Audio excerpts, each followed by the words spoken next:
அவனுடைய குறையை தேடித் திரிவான். அவன் குடும்பத்தார்கள் மத்தியிலேயே இருக்கும் நிலையில் அதை வெளியே கொண்டு வருவான். முனாஃபிக்குகள், பாவிகள், அப்படி ஈமான் உள்ளத்திலே இறங்காமல் நாவில் மொழியக்கூடியவர்களே, பிறரை பற்றி புறம் பேசாதீர்கள்.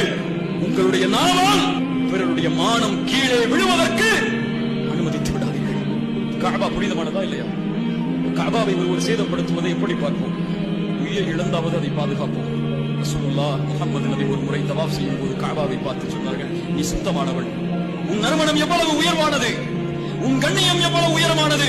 இந்த முஹம்மதின் உயிர் யாரின் கரத்தின் மீது இருக்கிறதோ அவன் மீது சத்தியமிட்டு சொல்கிறேன், உன் கண்ணியத்தை விட இறை நம்பிக்கை கொண்ட ஒரு முஃமினுடைய கண்ணியம்